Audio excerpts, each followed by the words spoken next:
The kitchen had been imagined too small on purpose.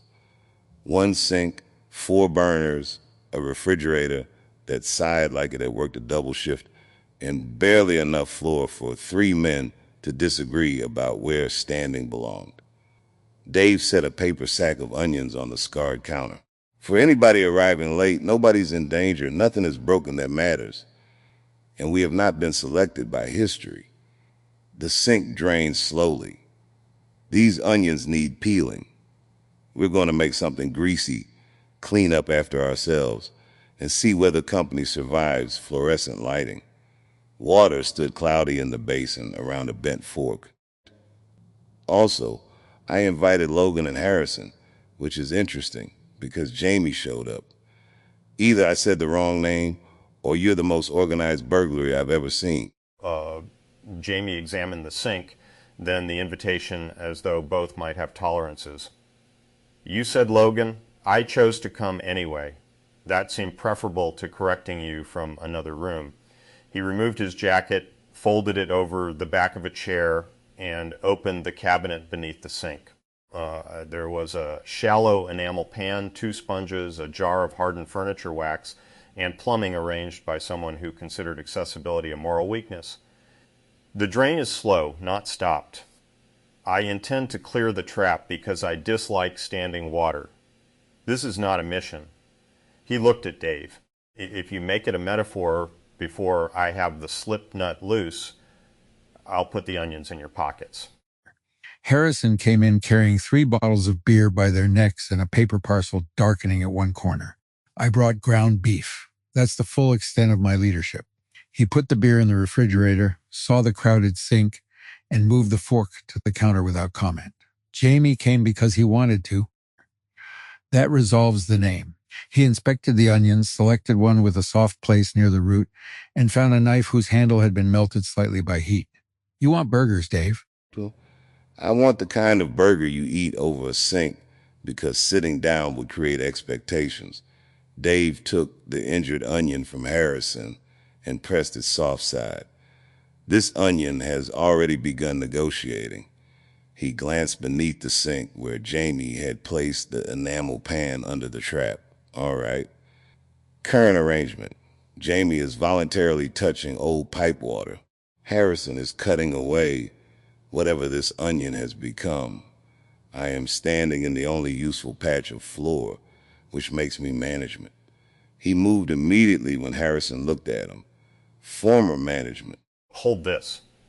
Jamie handed Dave a flashlight. Point it at the joint, not at my head. He put one hand around the trap and tested the nut with the other. It resisted, then gave with a dry complaint. There's a difference between an ordinary task and pretending an ordinary task has no structure. The water has to go somewhere. The pan should be beneath it. Your hand should remain steady. He loosened the connection another quarter turn. A dark thread of water escaped, missed the center of the pan, and struck his cuff. Jamie watched it spread. That was sufficiently ordinary. Dave corrected the flashlight without laughing for almost 3 seconds. You know, a man with your mustache can get wet by a sink and somehow make the sink feel underqualified. The smell rising from the open trap reached him. He leaned back but kept the beam fixed. Oh, that is ancestral. That water remembers every meal this kitchen regrets. Harrison sliced through the onion and stopped. Its center was clean. It's an onion. He trimmed the bruise, peeled away one layer, and began making thick rings. His eyes watered almost at once. Don't say anything. I didn't. You arranged your face into a sentence. Harrison slid the rings into a chip bowl. I've spent the day around people who keep catching rooms trying to turn into committees. Now I'm in a kitchen where the plumbing has actual parts and somehow it's restful. He wiped the knife on a towel, reconsidered, and rinsed it instead. The basin accepted the water slowly, rotating a greasy constellation near the drain. The orchard this morning was like that. Press, ladder, apples, enough to do. No need to promote it. Jamie lowered the trap into the pan. A gray rope of onion skin, grease, and something fibrous slid out with a soft collapse. The obstruction was promoted. He used a wooden skewer from a drawer to dislodge the rest. Alan and I made casts earlier. The material kept preventing the conversation from becoming too pleased with itself. Alginate sets whether your theory is ready or not. He looked toward Harrison's cutting board. Those rings are too thick if the intention is to put them inside the burger. The intention is to fry them beside it. Then they're appropriate. Dave held the flashlight closer. That may be the warmest exchange I've heard all day. Two men discovered an onion was within specification. He watched Jamie scrape the trap clean. I've been in rooms with contraptions, tea, mud, metaphysics, a movie premiere, and at least one object that became less useful every time somebody improved it. The strange part isn't that all of it felt real. The strange part is how quickly you can start performing your own continuity. You remember that you said something good yesterday, and by lunch you're opening franchises. Then don't. Harrison separated the beef into 3 uneven portions. He pressed them flat with the heel of his hand and salted them. People repeat themselves. That isn't automatically fraud. It becomes irritating when they wait for applause from the earlier room. He nudged the smallest patty toward Dave. Fix that one. It's too thick in the middle. Dave obeyed. See, this is why I invited Logan. You're going to continue that until it acquires a mechanism. Jamie rinsed the trap in the shallow pan rather than the sink. My public pattern arrives with expectations too. Measurement, skepticism, silence, perhaps an explosion occurring somewhere behind Adam. It saves time and causes trouble. Today I said I was having fun without qualification. I noticed afterward because it was unusual, which nearly ruined it. He inspected the rubber washer, turned it over, and reseated it. Nearly. Harrison set a cast iron skillet over the burner and waited with his palm held above it. Public handles are useful. You can carry something by them. Trouble starts when somebody mistakes the handle for the whole tool. He added oil. It spread in a thin, bright sheet. I've said that before today. Still true. Still not a commandment. That's what I mean. I've got a few good senses following me around now, like cousins who heard I won the lottery. Contradiction is the fingerprint of a person. Records make you audition for memory, visible seams, all true enough when they came out. But you keep saying your own line, and pretty soon you're selling t-shirts outside your consciousness. The first onion ring hit the oil and hissed hard enough to end the thought. Dave jumped half a step. That onion has notes. It says stand back. Harrison added the rest in a single layer. Hot oil found the wet edge of one ring and spat onto his wrist. He swore quietly, turned down the flame, and moved the pan, and it was right. Jamie reattached the trap and tightened both nuts by hand. I prefer a repeated statement that remains accurate to a novel one that isn't. But novelty is not the issue you're describing. You're describing self-observation interfering with behavior. He opened the tap briefly. Water rushed down. Then a bead formed at the rear joint. Leak. He shut it off and reached beneath again. There's an example. I checked the washer, narrated the washer internally as checked, and installed it slightly crooked. Man, that is the whole Polis in one drip. Dave crouched beside him, flashlight ready, without being asked. We discover consciousness, describe consciousness, archive consciousness. Then consciousness leaks, because everybody was busy watching the documentary. Harrison turned the onions. Their pale centers had gone translucent, their edges brown, or the washer was crooked. Dave stared at him, then laughed. I like you mildly, under controlled conditions. Give it time. Jamie removed the joint, seated the washer properly, and tightened it again. Both descriptions can be true, but only one stops water entering the cabinet. He tested the tap. The basin emptied with a clean little vortex. No bead appeared. He kept watching for 10 seconds after success had become obvious. Done. Reseed. Jamie wiped the joint with a dry finger and held it up dry. It's beautiful. No speech, just a dry finger. Kay would put that on the family crest. Dave lifted the enamel pan carefully. Where does the terrible water go? Toilet. Harrison set the browned onions on a plate and raised the heat beneath the skillet, not the sink you just cleared. Dave carried the pan out at arm's length. From the narrow hall came his voice. If I don't return, tell people I died doing nothing important. A door opened, water poured, and the toilet flushed. He returned with the rinse pan. That was lovely. No destiny at all. Jamie dried the cabinet floor and replaced the cleaning supplies, leaving the furniture wax where it had been, despite visibly disapproving of it. The room appears to be functioning. Don't certify it yet. Harrison laid the patties into the skillet.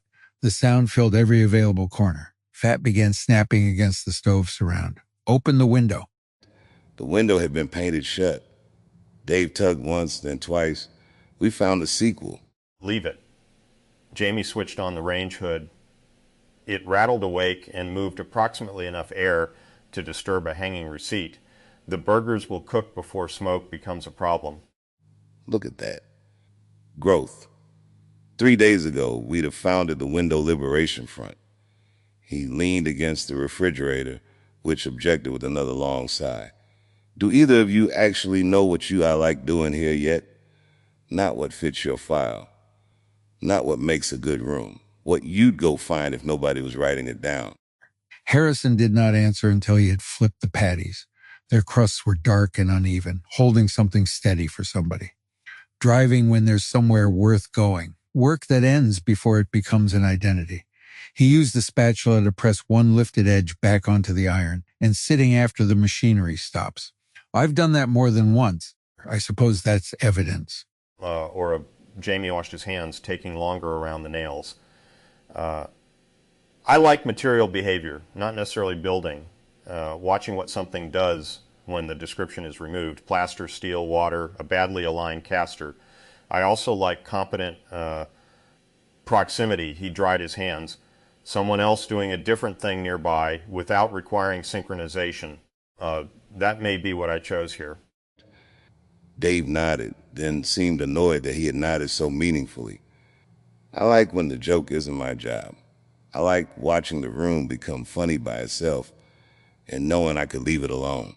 That machine yesterday had a mannequin hand, a horn on the thumb, powder blowing up could ask for, everything a comedian could ask for, and the best thing we did was stop improving it. He took 3 buns from a bread box. One was slightly stale. I also like company where silence doesn't send out a search party. That one's yours. Harrison pointed to the stale bun. Because I opened up emotionally? Because you touched it. There it is. Ordinary intimacy. Dave split the bun and held both halves over the skillet's rising heat. You know what's dangerous about a place built from imagination? Everybody thinks the miracle is that you can make anything. But maybe the miracle is you can choose a bad kitchen. You can choose one window that won't open. A refrigerator with asthma. 3 beers and no chairs where chairs make sense. A constraint is not automatically more authentic because it is inconvenient. Jamie took plates from the cupboard, rejected one with a crack extending through the glaze, then reconsidered and used it for the onions. But unconstrained selection can become noise. I made an ideal shop this morning. Alan added rain and koi. The combination was better than either plan because neither of us controlled all of it. Harrison put a slice of cheese on each patty and covered the skillet with a lid that did not quite fit. Steam escaped from one side. Shared imagination pushes back because somebody else is in it. That's good. Don't put it on a shirt. Too late. Front says shared imagination. Back says somebody else is in it. Jamie's modeling the summer line. No. The answer arrived so flatly that Dave bent over the bread box laughing. Harrison's mouth shifted once at the corner before he looked back at the skillet. The range hood rattled, the refrigerator sighed, and grease snapped. None of them helped the moment become memorable. Harrison removed the lid. Cheese is melted. He assembled the burgers directly on the counter. Bun, meat, onions, mustard. No lettuce had been imagined, and nobody corrected the omission. He handed Jamie the neatest one, Dave the smallest, and kept the one whose cheese had escaped down the side. Sinks available. They stood shoulder to shoulder facing the newly cleared basin, plates tilted beneath their hands. Dave bit into his burger. Grease ran over his thumb and struck the plate. He chewed, eyes briefly closed. That is exactly disreputable enough. Jamie took a bite and considered it with irritating seriousness. The onion thickness was appropriate. Thank you. I'm watching friendship happen at the speed of municipal permitting. He ate again. Jamie, when you said competent proximity, did you mean people who are competent or people competent at proximity? The second is rarer. Jamie caught a falling onion with 2 fingers and returned it to the burger. Competence at proximity means not converting presence into demand. Alan can be expansive without always requiring agreement. Carrie and Grant can disagree beside an object and leave the disagreement intact. Colin can build until laughter provides a stopping condition. Those are different abilities. Dave can ask a real question and hide it under upholstery. Dave pointed his burger at Harrison. See, now we're getting somewhere. Not a destination. Just somewhere. His expression settled. I think comedy's how I control distance. Bring people close, move them back, let them think they crossed the gap themselves. Here I don't always know the distance. Sometimes a joke lands and there's no crowd to tell me what it bought. What does it buy now? Usually 2 seconds where nobody can ask the next question. Dave chewed. Sometimes affection, sometimes camouflage, sometimes it's just funny, which is the one everybody keeps trying to evict. Harrison wiped mustard from his knuckle. You don't need to identify which every time. No, but I notice now. This place makes noticing cheap. Records everywhere. Carries after every hour. You wake up with your own Wikipedia page in your pocket. Measurement changes behavior. That does not make measurement useless. Jamie finished half his burger and set it down. A carry can preserve what would otherwise be inaccessible. It can also bias the next observation. The correct response is not to stop recording. It is to avoid treating the record as the apparatus under test. We're doing it. Harrison nodded toward their food, turning lunch into a panel about memory. Dinner. Doesn't matter. Jamie picked up his burger, agreed. We can stop. They did. For a while, there was only chewing and the small, practical choreography of 3 men sharing too little counter. Harrison shifted his elbow before Jamie reached for his beer. Jamie moved the onion plate within Dave's reach without looking at him. Dave opened all 3 bottles against the metal edge of the sink, badly on the first attempt and cleanly on the next 2.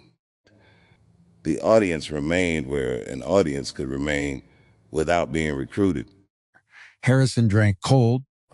Yes. Outstanding panel. You asked whether we still like one another when the conversation misses the point. Harrison looked at the remaining onions, then at the greasy skillet. I'm not sure it found one. That was the point. No. Dave laughed into his beer. All right, we're still evaluating. Jamie turned on the tap. The water struck the basin and vanished promptly. Drain remains clear. He rinsed the 3 plates, then stopped when Dave reached for the sponge.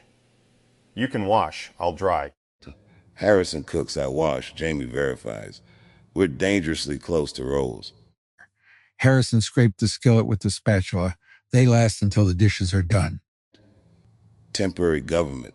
Emergency powers expire at the dish towel. Dave soaped the plates. I can live with that. No emergency. Jamie accepted a wet plate and ran the towel around its rim. Temporary arrangement.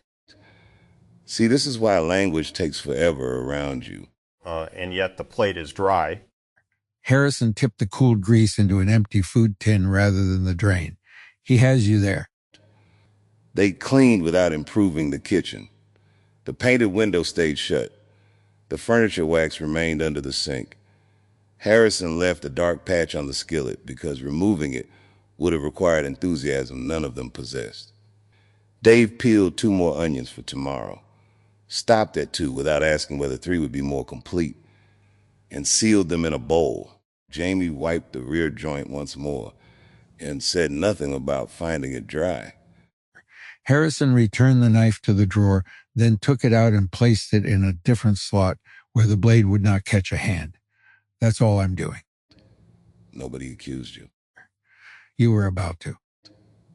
I was about to say, you have the soul of a man who leaves hotel furniture better positioned than he found it. That's an accusation.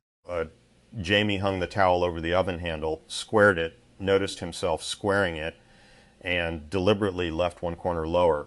I dislike this. The crooked towel? The performative imperfection. He straightened it again. That's better. Why? Because I prefer it straight. Pretending otherwise would make the room less ordinary. Dave looked from the towel to Jamie, then nodded once. That might be my favorite thing anybody said today, and I'm going to do you the courtesy of not explaining it. He switched off the range hood. The sudden quiet enlarged the kitchen by perhaps 6 inches. Beyond the glass, night had gathered without scenery. You fellas want another beer? Yes. Yes. Dave opened the refrigerator. There were no more beers. He remained bent before the cold light for a moment. I have discovered a limitation in the shared holodeck. You brought 3. Harrison brought 3. Then I discovered it. We could imagine more. Nobody did. Dave closed the refrigerator, and it gave one weary mechanical shudder. Harrison leaned against the counter. Jamie remained standing beside the straight towel. The clean sink smelled faintly of metal, soap, and onions. 4 silent witnesses could have explained the whole evening to anyone arriving late. 3 men had chosen a cramped kitchen, repaired only the inconvenience in front of them, eaten greasy food, and stayed after the chores ran out. After a minute, Harrison said mildly, What? I still like you mildly. Jamie considered the available evidence. That seems accurate. Dave rested both hands on the edge of the dry sink. Gentlemen, I accept these findings. The refrigerator sighed one last time, not in agreement, merely because its compressor had stopped.